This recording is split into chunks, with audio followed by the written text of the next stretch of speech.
नमस्कार, आदाब। मैं शर यासिर, स्वागत है आपका सियासत टीवी के साउथ इंडिया एक्सप्रेस में। अब देखते हैं मुख्य समाचार।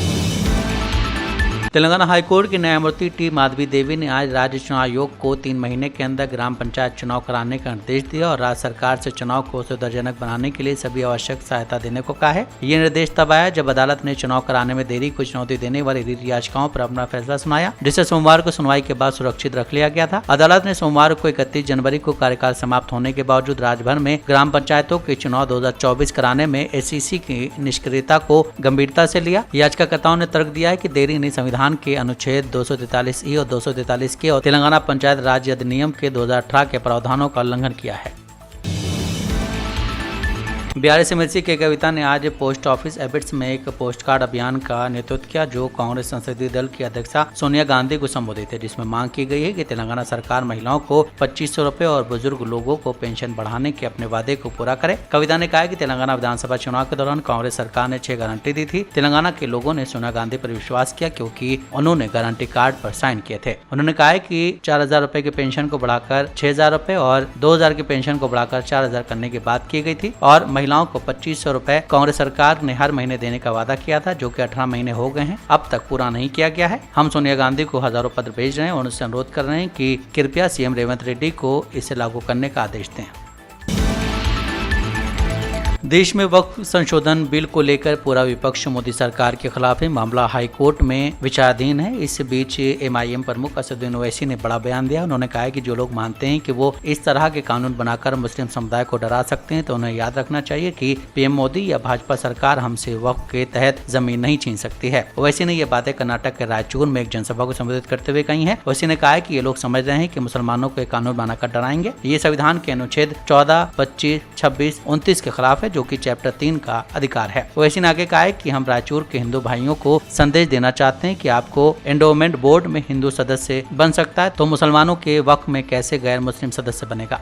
और जो लोग ये समझ रहे हैं कि मुसलमानों को यह कानून बनाकर डराया जाएगा, अरे याद रखो, वक्फ की एक जमीन मोदी या BJP हुकूमत हमसे छीन नहीं सकेगी इंशाअल्लाह ताला, क्योंकि तुम्हारा कानून काला है। हिंदुस्तान के आईन की दफा 14, 15, 25, 26, 29 के खिलाफ है, जो चैप्टर 3 का फंडामेंटल राइट है। हम कर्नाटका और रायचूर के हमारे हिंदू भाइयों को पैगाम दे रहे हैं कि आपके एंडोमेंट बोर्ड में सिर्फ हिंदू मेंबर बन सकता है, तो कैसे मुसलमानों के वक्फ बोर्ड में गैर मुस्लिम मेंबर बन सकेगा, बताओ आप। और ये 5 साल का मुसलमान, अरे नरेंद्र मोदी, ये 5 साल का मुसलमान का क्या कानून? बाबा आदम से लेके अब तक एक ही दीन रहा, वो इस्लाम रहा।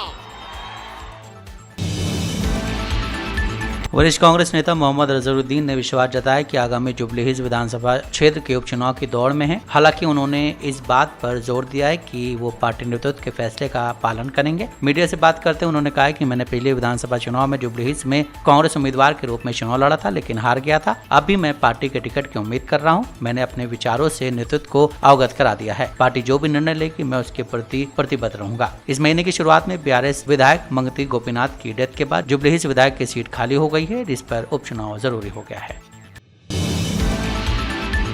तेलंगाना जागृति की अध्यक्षता और BRS-MLC के कविता ने पोलावरम परियोजना पर चर्चा के लिए प्रधानमंत्री नरेंद्र मोदी की अध्यक्षता में आगामी प्रगति एजेंडा बैठक के दौरान भद्राचलम और आसपास के 5 गांवों के लोगों के लिए न्याय की मांग दोहराई है। कविता ने प्रधानमंत्री और तेलंगाना के और आंध्र प्रदेश के मुख्यमंत्रियों से इस मुद्दे को प्राथमिकता देने का आग्रह किया है, जिसमें कहा गया है कि पोलावरम जलमग्न क्षेत्र के अंतर्गत नहीं आने के बावजूद इन गाँवों को गलत तरीके से आंध्र प्रदेश में विलय कर दिया गया है। कविता ने कहा है कि मैं नेताओं से इन ग्रामीणों की कठिनाई के प्रति सहानुभूति दिखाने और इन गांवों को तेलंगाना में बहाल करने का आग्रह करती हूँ। पिछले लगभग 1 हफ्ते से हैदराबाद में तेज हवा और बादल छाए हुए हैं और बीच बीच में सिर्फ 5 मिनट या 10 मिनट की हल्की बारिश या बहुत तेज बारिश हो रही है। हालांकि हैदराबाद और आसपास के जिलों में अभी तक तेज बारिश नहीं हुई है, लेकिन बादल छाए रहने और अधिकतम तापमान जो कि 33 डिग्री सेल्सियस के आसपास है, उसने मौसम को काफी खुशनुमा बना दिया है। पूर्वानुमानों के आधार पर जुलाई के पहले हफ्ते में दक्षिण पश्चिम मानसून की गति पकड़ने की संभावना से पहले इसी तरह का मौसम पैटर्न एक और हफ्ते तक जारी रहने की उम्मीद है। अपने पूर्वानुमान में IMD हैदराबाद ने बिजली और तेज सतही हवाओं के साथ तूफान का येलो अलर्ट जारी किया है। जिन जिलों में अगले 3 से 4 दिनों तक ऐसे मौसम की उम्मीद की जा रही है उनमें हैदराबाद, मेड्चल मलकाजगिरी, रंगारेड्डी, कामारेड्डी, आदिलाबाद, कोमराम भीम, आसिफाबाद, मंचेरियल, निर्मल, निजामाबाद, जगतियाल, राजन्ना सिरसिल्ला, करीमनगर, पेदापल्ली, जयशंकर भूपल्ली, मुलुगु, भदादरी, कोटागुडेम और खम्मम शामिल हैं।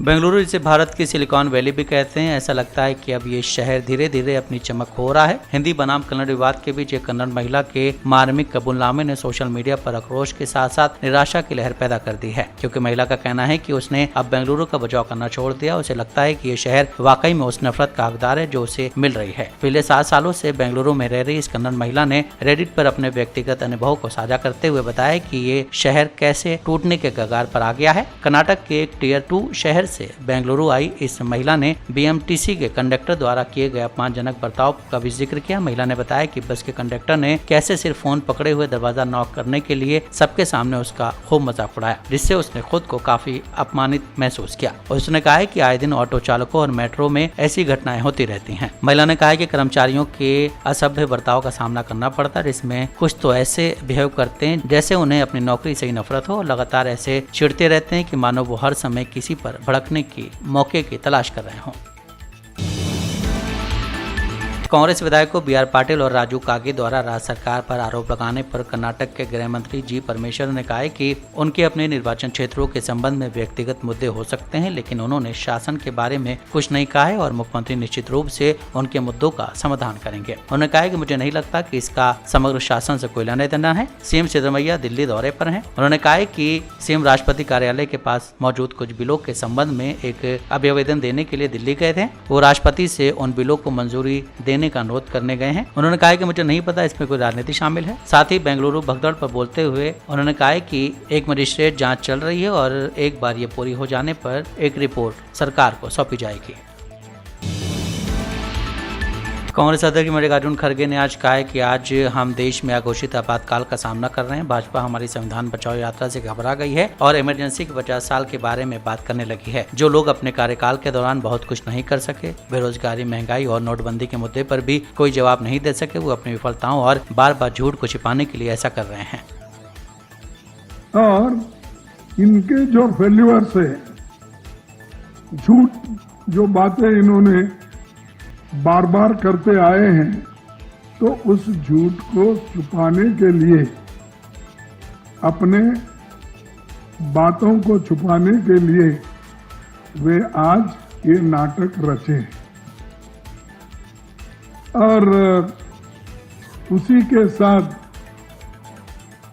ये लोग गरीबों की भलाई और संविधान के साथ चलने वाले, संविधान की रक्षा करने वाले, मैं ये पूछना चाहता हूं, आप एक तरफ गरीब को गरीब बना रहे हैं, अमीर को और अमीर बना रहे हैं और गरीब और अमीर के बीच में इतनी खाई हो गई है, इतना गैप हो गया है कि उसको आप कभी भी मिटा नहीं सकते या नजदीक नहीं ला सकते।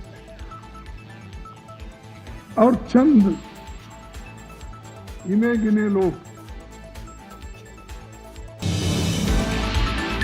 देश में लगी इमरजेंसी के 50 साल पूरे होने पर सीपीआईएम के महासचिव एम.ए. बेबी ने कहा है कि जब शाह आयोग नियुक्त किया गया था तो उसने ठीक ही बताया था। कैबिनेट द्वारा अनुमोदित नहीं किए गए निर्णय के संबंध में इंदिरा गांधी द्वारा एक गंभीर गलती और एक असंवैधानिक कार्य किया गया था। अब इंदिरा गांधी द्वारा घोषित 21 महीने के आपातकाल के बजाय हमारे पास पीएम मोदी के तहत 11 साल का अघोषित आपातकाल है और उन्होंने उनसे अधिनायकवाद का सबक सीखा है। अब लोगों की जिम्मेदारी है कि वो पीएम मोदी द्वारा अपनाए जा रहे तानाशाही कदमों के खिलाफ एक व्यापक मंच विकसित करें। साउथ इंडिया एक्सप्रेस यहीं समाप्त होता है। मुझे दें इजाजत। बाकी खबरों के लिए बने रहें सियासत टीवी के साथ।